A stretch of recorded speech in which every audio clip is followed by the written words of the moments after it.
Hello dear friends, welcome है आप सभी का तनु क्लासेस 8 को में। तो दोस्तों आज हम लोग ज्योग्राफी यानी भूगोल का चैप्टर 3 जिसका नाम है मानव विकास यानी ह्यूमन डेवलपमेंट का थ्योरी एक्सप्लेनेशन करेंगे। इसके बाद इस चैप्टर से रिलेटेड ऑब्जेक्टिव क्वेश्चन यानी एमसीक्यू सब्जेक्टिव क्वेश्चन को कवर करेंगे। ठीक है, आप इससे पहले बुक 1 में भी पढ़े हैं मानव विकास के बारे में। आपका बुक 2 यानी भारत, लोग और अर्थव्यवस्था के चैप्टर 3 जिसका नाम है मानव विकास, इसमें भी आपको क्या पढ़ना है, मानव विकास के बारे में पढ़ना है। जो बुक 1 में पढ़ लिए हैं मानव विकास के बारे में उनको तो याद होगा। और ये चैप्टर 3 जो है बुक 2 का भारत, लोग और अर्थव्यवस्था, काफी शॉर्ट थ्योरी आपका दिया हुआ है, इसलिए हम लोग 1 वीडियो यानी 1 शॉट में ही हम लोग पूरा थ्योरी को कवर कर लेंगे। तो चलिए ध्यान से देखिए और ध्यान से सुनिए। तो सबसे पहले हमको क्या समझना है, मानव विकास यानी हेडिंग ही आपका है, चैप्टर का नाम ये मानव विकास। सिंपल सी बात है, मानव के जीवन में ऐसा परिवर्तन, मानव के जीवन में ऐसा बदलाव जिससे उसका जीवन अच्छाई की ओर बढ़े, उसको कहते हैं मानव विकास यानी ह्यूमन डेवलपमेंट। लेकिन आपको परिभाषा इस प्रकार लिखना है कि मानव विकास मानव के विकल्पों में वृद्धि करता है। ठीक है,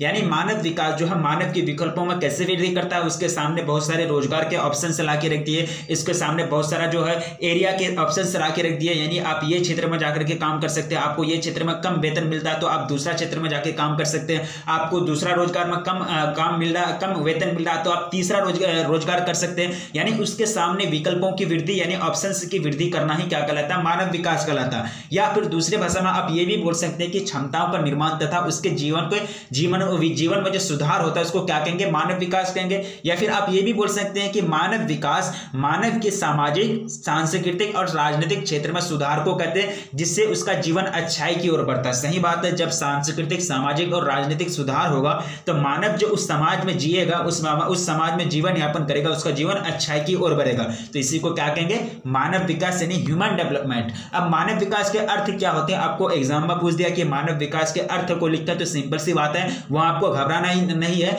मतलब वो मानव विकास का डेफिनेशन ही आपसे पूछा रहा है। ठीक है, यानी वो अपना डेफिनेशन ही वो आपसे पूछ रहा है कि मानव विकास से आप क्या समझते हैं। तो वो आपको लिखना है कि मानव विकास के जो अर्थ होते हैं, व्यक्ति का दीर्घ आयु होना तथा स्वस्थ जीवन जीना, ये सब क्या मानव विकास के अर्थ हैं। यानी स्वस्थ जीवन होगा तभी ना हम कहेंगे कि मानव में विकास हुआ। अगर मानव हमेशा, आदमी जो है हमेशा बीमार ही रहेगा तो हम कैसे कह सकते हैं कि मानव का यहाँ विकास हो रहा है। वहां तो मानव का विकास नहीं हो रहा, मानव का ह्रास हो रहा है एक तरह से, चारों तरफ से। ठीक है, ये पहला आपका, इसी तरह से आपको अर्थ लिखना है। दूसरा पॉइंट है कि सामाजिक तथा राजनीतिक क्षेत्र में शांति बहाल करना, यानी सामाजिक क्षेत्र और राजनीतिक क्षेत्र में सुधार। यहां मैंने आपको बता दिया कि सामाजिक, सांस्कृतिक और राजनीतिक क्षेत्र में सुधार को ही क्या कहते हैं, मानव विकास कहते हैं, जिससे उसका जीवन अच्छाई की ओर बढ़ता है। तो ये भी पॉइंट आपको लिख देना है इसका अर्थ में। उसके बाद आपको लिखना है कि सार्थक जीवन जीने के लिए व्यक्ति के पास पर्याप्त संसाधन उपलब्ध होना क्या कहलाता है, मानव विकास का अर्थ है। ठीक है, मानव विकास क्या है इसके बारे में आप शॉर्ट में लिखेंगे, इसका परिभाषा लिखेंगे, उसके बाद इसका अर्थ को लिखेंगे। आपको जब भी अगर मानव विकास के बारे में पूछा जाएगा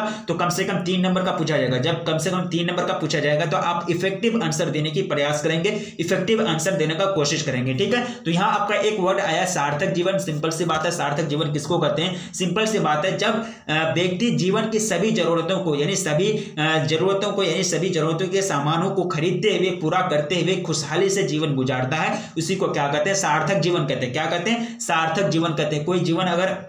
कोई व्यक्ति अगर अच्छा तरह से जीवन गुजार रहा है, उसके जीवन में कोई तरह की तकलीफ नहीं है, कोई तरह की परेशानी नहीं है, तो वहां हम क्या कहेंगे, उसका जीवन क्या हो गया, सार्थक हो गया। आगे हमको बताया जा रहा है कि वृद्धि और विकास में अंतर, यानी वृद्धि क्या होता है और विकास में क्या होता है, इसमें कुछ डिफरेंस होता है। दोनों वर्ड तो लगता है थोड़ा सा सेम, लेकिन इसमें बेसिक अंतर क्या होता है, चलिए हम लोग देखते हैं। यहाँ आपको पूछा जाएगा बोर्ड एग्जाम में कि वृद्धि और विकास में अंतर को लिखें, तो आपको लिखना है कि वृद्धि जो है, वृद्धि विकास का एक छोटा सा रूप है, या फिर वृद्धि विकास का एक छोटा सा चरण है, तथा विकास की सतत प्रतिक्रिया में छोटा चरण है। यानी वृद्धि जो है विकास का एक छोटा रूप है तथा विकास की प्रक्रिया में सतत प्रक्रिया में छोटा सा चरण है। यानी वृद्धि जो है वो कभी रुकता नहीं है, वृद्धि जो है वो कभी किसी के भरोसे रुकता नहीं है, जबकि विकास क्या हो जाता है, रुक जाता है। यानी विकास का मतलब होता है अच्छाई की ओर बढ़ना। कभी कभी क्या होता है कि वृद्धि जो होता है वो दोनों होता है, ऋणात्मक भी होता है और धनात्मक हो सकते हैं। वृद्धि जो होते हैं ये दोनों हो सकते हैं, ऋणात्मक तथा धनात्मक हो सकते हैं। जबकि विकास किसी भी समाज, देश या विशेष क्षेत्र में ऐसा सकारात्मक परिवर्तन है जो मानव जीवन को अच्छी तरह बेहतर बनाता है। यानी वृद्धि जो है, वृद्धि क्या कहलाता है कि वो ऋणात्मक भी होगा और धनात्मक भी होगा। कहने का मतलब ये कि अगर किसी देश की जनसंख्या अगर बढ़ रही है तो वहां हम क्या कहेंगे, यहाँ की जनसंख्या में विकास हो रहा है तो वहाँ जनसंख्या अगर बढ़ रही है तो वहाँ धनात्मक वृद्धि हुई तो वो क्या हो गया, विकास हो गया एक तरह से। अगर वही कहेंगे कि यहाँ की जनसंख्या मतलब घट रही है, यहाँ की जनसंख्या में क्या हो रही है, घट रही है, तो वहाँ क्या कहेंगे, यहाँ की जनसंख्या में विकास नहीं हो रही है, जबकि वृद्धि हो रही है। हाँ वृद्धि हो रही है, कितना वृद्धि हो रही है, ऋणात्मक वृद्धि हो रही है, ठीक है। यानी वृद्धि जो है हमेशा चलने वाला है, जबकि विकास हमेशा चलने वाला नहीं होता है। आगे हम पढ़ेंगे एचडीआई के बारे में। एचडीआई का मतलब होता है ह्यूमन डेवलपमेंट इंडेक्स।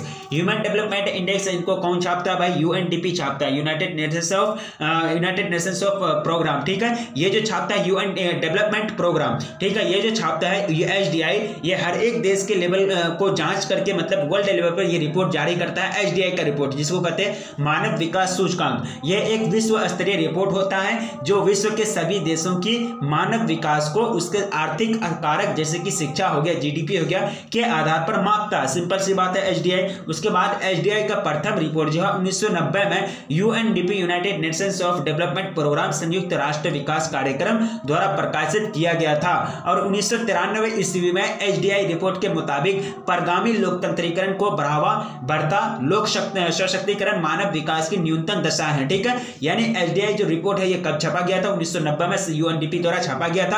अब ये जो छापने का काम होता है ये किसका काम होता है, यूएनडीपी का काम होता है। अगर एचडीआई में किसी रैंक को, अगर किसी देश को अगर अच्छा रैंक मिलता है, माने चलिए एक रैंक फर्स्ट रैंक दूसरा रैंक मिलता है, तो वहां हम क्या समझेंगे कि जिस देश को एचडीआई में अच्छा रैंक मिला तो हम वहां समझेंगे कि उस देश की जो मानव है अच्छा विकास कर गया है, वहां का मानव विकास अच्छा लेवल पर है, वहां का विकास अच्छा तरह से हो चुका है, वहां के लोगों को जीने में कोई कठिनाई नहीं होती है। अगर किसी देश को एचडीआई रिपोर्ट में रैंक नीचा मिले, जैसे कि भारत को मध्यम रैंक मिलता है, उसके बाद बहुत सारा देश को मध्यम रैंक मिलता है, उसके बाद नॉर्वे हमेशा टॉप रहता है। नॉर्वे को बहुत ज्यादा मतलब वहाँ का एचडीआई जो है यानी ह्यूमन डेवलपमेंट जो है मानव विकास वहाँ बहुत अच्छा तरह से विकास कर लिया है, जिसके कारण नॉर्वे को हमेशा टॉप लेवल पर उसको रखा जाता है। और जो है बहुत सारा देश टॉप करते हैं इसके बीच बीच में आकर के। तो ये जो कहने का मतलब ये कि एचडीआई रिपोर्ट क्या दर्शाना चाहता है, ये दर्शाना ये चाहता है कि किस देश की मानव कितना पढ़ा लिखा है, कितना शिक्षित है, कितना स्वास्थ्य है, कितना तरक्की कर चुका है, ये चीज ये दर्शाना चाहता है, ठीक है, यानी वर्ल्ड लेवल पे।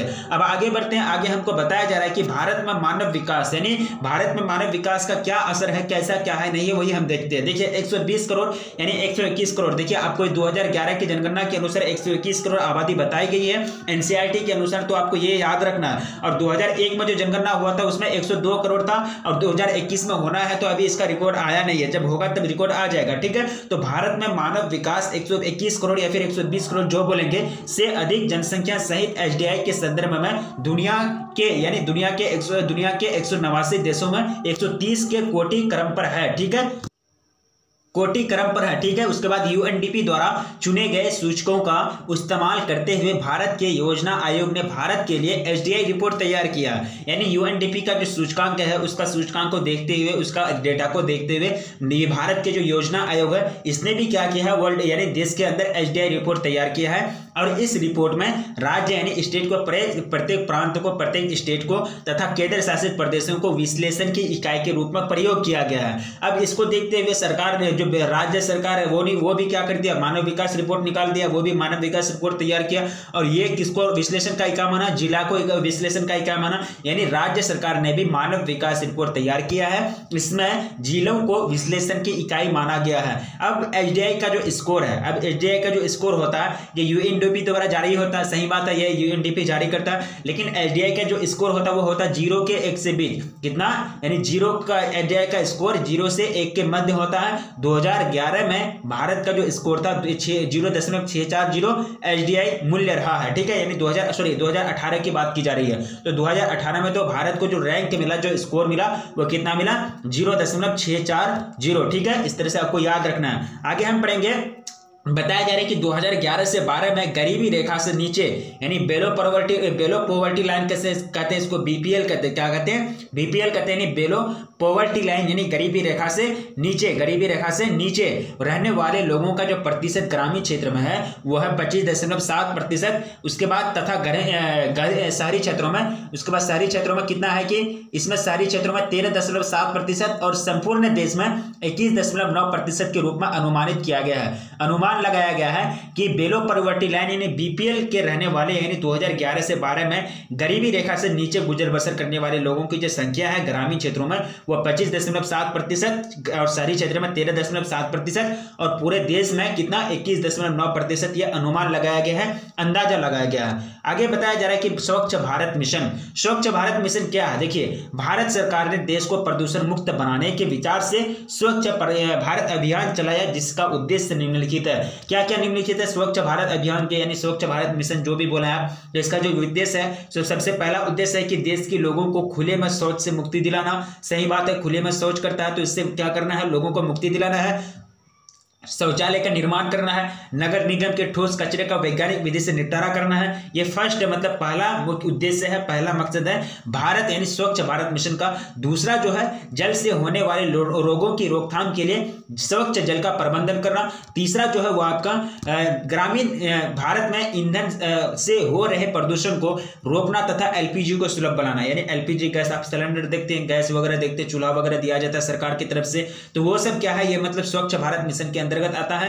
और अपरंपरागत ईंधन के स्रोत जैसे सौर ऊर्जा, पवन ऊर्जा को बढ़ावा देना, ये क्या है स्वच्छ भारत मिशन का मतलब उद्देश्य है। 4 उद्देश्य आपको बताया गया, ये चारों उद्देश्य आपको याद रखना है। और स्वच्छ भारत मिशन क्या है, ये एक ऐसा मिशन है जिससे प्रदूषण को मुक्त कराने की यानी देश को प्रदूषण से मुक्त कराने के विचार है, या फिर देश को प्रदूषण से मुक्त कराने का अभियान है, जिसको क्या कहते हैं स्वच्छ भारत मिशन। ठीक है, और ये क्या क्या मिशन है, क्या क्या उद्देश्य है, इसके अंतर्गत 4 उद्देश्य है। चारों उद्देश्य आपको बता दिया गया। जब आपको पूछा जाएगा बोर्ड एग्जाम में स्वच्छ भारत मिशन के बारे में लिख के, तो आपको पूछा जाएगा 5 नंबर का। ठीक है, और उद्देश्य के इसके उद्देश्य के बारे में लिख के, तो आपको पॉइंट बाय पॉइंट इसका उद्देश्य भी लिखना है। इसलिए आप लोग ऐसे करके स्क्रीनशॉट लेंगे और नोट बनाते हुए चलेंगे। अब आगे पढ़ेंगे। आगे हमको बताया जा रहा है कि स्वस्थ मस्तिष्क एक स्वस्थ शरीर में निवास करता है। सही बात है, अच्छा दिमाग एक अच्छा शरीर में, अच्छा स्वस्थ शरीर में ये करेगा, निवास करेगा। स्वस्थ मस्तिष्क एक स्वस्थ शरीर में निवास करता है तथा एक स्वस्थ शरीर के लिए स्वच्छ हवा, पानी, परिवेश प्राथमिक आवश्यकता है। ये सब क्या है कि सही बात है कि मस्तिष्क जो है अच्छा मस्तिष्क यानी डेवलप वाला जो मस्तिष्क का अच्छा दिमाग जो होता है वो अच्छा शरीर पर डिपेंड करता है, वो अच्छा स्वस्थ शरीर पर निवास करता है। लेकिन स्वस्थ शरीर के लिए क्या क्या जरूरी है, स्वस्थ शरीर के लिए जो जरूरी है स्वच्छ हवा, पानी हो गया, परिवेश हो गया, ये सब क्या प्राथमिक आवश्यकता है यानी मूल जरूरी है। ये पहला मतलब जरूरत है। ठीक है, जब तक आप ये सब प्राथमिक आवश्यकता नहीं मिलेगी तब तक स्वस्थ शरीर नहीं होगा, तब तक स्वस्थ शरीर नहीं होगा, तो तब तक वहां क्या होगा, जब तक स्वस्थ शरीर नहीं होगा तब तक उसमें मस्तिष्क का अच्छा स्वस्थ मस्तिष्क जो है उसका विकास नहीं होगा। ठीक है, उसके बाद देखिए भारत में 1951 में मृत्यु दर 25.1% और 2015 में 6.5% प्रति हजार थी। ये डेटा आपको दिया जा रहा है, 1951 की डेटा दी जा रही है कि मृत्यु दर भारत में जो थी 1951 में कितना थी, 25.1% और 2015 में 6.5% थी, हजार प्रति हजार के बारे में बताया जा रहा है। उसके बाद केरल को छोड़ यानी केरल स्टेट को छोड़ करके सभी राज्यों में बच्चों का लिंग अनुपात घटा है। यानी जितने भी स्टेट हैं, पंजाब हो गया, हरियाणा हो गया, बिहार, उत्तर प्रदेश, यूपी, महाराष्ट्र, जितने भी हैं, टोटल कितने 29 में से एक को छोड़ करके यानी केरल को छोड़ करके सभी राज्य में बच्चों का जो लिंग अनुपात है वो क्या है, घटा है। पंजाब और हरियाणा में तो सबसे अधिक घटा है। कहने का मतलब है कि पंजाब और हरियाणा में कुछ ज्यादा ही मतलब वहां जो है लिंग अनुपात बहुत ज्यादा घट गया बच्चों का। यहाँ प्रति हजार बालकों पर 850 बालिकाओं से भी कम है। ठीक है, आगे हम पढ़ेंगे कि भारत में कुल साक्षरता दर लगभग 74.4% है, जबकि स्तरीय साक्षरता दर 65.46% है। 2011 के अनुसार, 2011 में जनगणना हुआ उसी के अनुसार आपको बताई जा रही है कि भारत में जो साक्षरता दर है वो कितना है, 74.04%, और जबकि स्तरीय साक्षरता दर कितना है, 65.46%। आगे हम पढ़ेंगे कि बिहार में साक्षरता दर बहुत कम है। अगर बिहार स्टेट की बात की जाए, बिहार प्रांत, बिहार राज्य की बात की जाए, तो यहाँ जो साक्षरता दर है वो कितना है, 63.82% है। और केरल में सबसे अधिक है, मतलब 93.09% तथा मिजोरम में 91.58% है। ठीक है, जहां आपका टॉप था, टॉप आपका केरल में है, टॉप के बारे में बताया गया, टॉप का रैंक, टॉप का डेटा आपको बताया गया। केरल में 93.09% और जो है बिहार में 63.82%। ठीक है, सबसे कम। उसके बाद संसाधनों की उपलब्धता होना इतना महत्वपूर्ण नहीं है जितना उसका सामाजिक वितरण। सही बात है, संसाधन देश के पास खूब है, खूब कोयला है, खूब तेल है, खूब मतलब एक एक तरह से पूरा संसाधन से लैस है देश, लेकिन अगर उसका समाज में सही ढंग से बंटवारा नहीं होगा, अच्छी तरह से गरीबों का विकास नहीं होगा, गरीबों तक उसका लाभ नहीं पहुंच पाएगा वो संसाधन का, तो वो क्या है, मतलब एक तरह से वो समाज विकास नहीं करेगा, वो देश विकास नहीं कर पाएगा। तो यही बात आपको बताई जा रही है कि संसाधनों की उपलब्ध होना इतना जरूरी नहीं है, संसाधन होना इतना जरूरी नहीं है जितना उसकी सामाजिक वितरण होना जरूरी है, जितना उसको गरीबों तक पहुंचाना जरूरी है। ठीक है, उसके बाद है कि सर रॉबर्ट माल्थस, क्या है कि सर रॉबर्ट माल्थस मानव जीवन की तुलना में संसाधनों के अभाव के विषय में चिंता व्यक्त करने वाले क्या थे, महान पहले विद्वान थे। क्या थे? पहले विद्वान थे। ये चीज आपको याद रखना है। यहां से आपको एमसीक्यू यानी ऑब्जेक्टिव क्वेश्चन पूछा जा सकता है कि कौन थे जो मानव जनसंख्या की तुलना में संसाधनों के अभाव के विषय में सबसे पहले चिंता व्यक्त किए थे, कौन विद्वान थे? तो आपको नाम याद रखना है, सर रॉबर्ट माल्थस। कौन? Sir Robert Malthus. ठीक है, इस तरह से आपका पूरा चैप्टर एंड हो गया। आपका चैप्टर शॉर्ट चैप्टर था, मैंने आप लोगों को पहले ही बता दिया। चैप्टर में आपका थ्योरी बहुत कम था, तो आपका एक ही वीडियो में चैप्टर समाप्त हो गया। इसमें से कोई थ्योरी नहीं बचा। तो प्लीज क्या लिखा हुआ, please like share and subscribe. अगर आप चैनल पर पहली बार विजिट कर रहे हैं तो प्लीज चैनल को सब्सक्राइब कर लीजिए, क्योंकि चैनल आपको पहले पूरी तरह से आपको चैनल में तैयारी कराई जाती है। और अपने दोस्तों में एक बार जमकर के शेयर कर दीजिए, क्योंकि इस तरह का कंटेंट आपको कहीं नहीं मिलेगा यूट्यूब पर। ठीक है, वीडियो को भी लाइक कर दीजिए, वीडियो बनाने में काफी मेहनत लगती है। तो देखते हैं हम लोग क्या पढ़े इस चैप्टर के अंतर्गत, क्योंकि रिवीजन होना भी बहुत जरूरी है। इस चैप्टर के अंतर्गत हम लोग पढ़े कि स्वच्छ भारत मिशन के जो मेन टॉपिक है या जो उसका मेन उद्देश्य है उसके बारे में हम लोग पढ़े। स्वच्छ भारत मिशन, स्वच्छ भारत अभियान, भारत में मानव विकास का क्या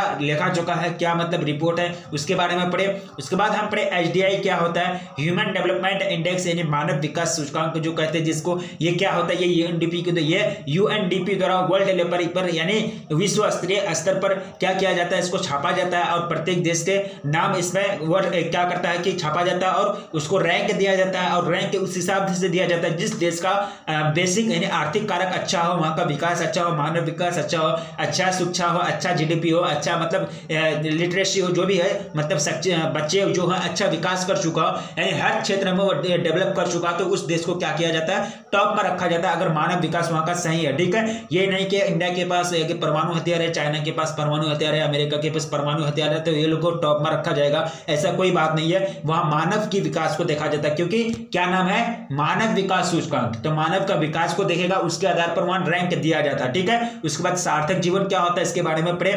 मानव विकास का जो अर्थ होता है वो क्या होता है इसके बारे में पढ़े। या आप ध्यान नहीं देंगे, या आपका यहाँ थोड़ा सा मिस्टेक हुआ है, यहाँ आपका मिस प्रिंट हुआ। ठीक है, मानव विकास क्या होता है, मानव विकास के क्या अर्थ है, ये सब चीज पढ़े। तो चैप्टर 3 किसका चैप्टर था, भारत लोग और अर्थव्यवस्था का पूरा चैप्टर हम लोग कंप्लीटली कर लिए। इसका कोई थ्योरी नहीं बचा। अब इसका क्या करेंगे, subjective question objective question cover करेंगे। आप लोग चिंता नहीं लें, सारा पूरा जो है बुक 2 भी हम लोग पूरा कवर कर लेंगे। ठीक है, सिलेबस का बिल्कुल चिंता नहीं लेंगे आप लोग, बुक 2 हम लोग पूरा कवर कर लेंगे। जैसे कि हम लोग बुक 1 में पूरा चैप्टर को कवर कर लिए, जितना भी चैप्टर था तो सारा चीज हम लोगों ने उसमें पढ़ा।